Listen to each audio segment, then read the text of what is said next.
C'est un nouveau choc pour les familles des otages israéliens. Alors que de nouveaux échanges devaient se dérouler samedi prochain, le Hamas a annoncé lundi suspendre les libérations, de quoi rajouter à l'angoisse de ses proches et soutiens.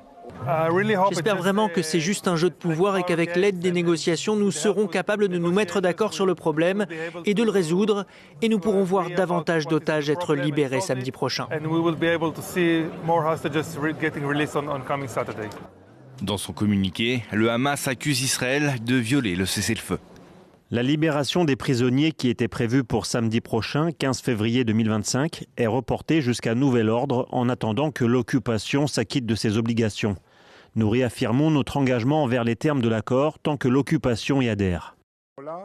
Réaction immédiate du ministre de la Défense israélien qui dénonce lui aussi une violation totale de l'accord de cessez-le-feu et de libération des otages. Il demande à l'armée de se tenir prête à tous les scénarios. De son côté, Donald Trump, premier soutien d'Israël, promet le pire au Hamas si les otages ne sont pas libérés à temps. En ce qui me concerne, si tous les otages ne sont pas rendus d'ici samedi midi, je pense que c'est pas mal comme heure. Je dirais annuler tout et advienne que pourra, que l'enfer se déchaîne. Samedi dernier, la libération de 3 otages israéliens très affaiblis et marqués par leur détention avait suscité de vives polémiques en Israël. Le Premier ministre Benjamin Netanyahou avait alors promis d'éliminer le Hamas. La délicate deuxième phase du cessez-le-feu, supposée aboutir à la libération de tous les otages et à la fin définitive de la guerre, doit également débuter.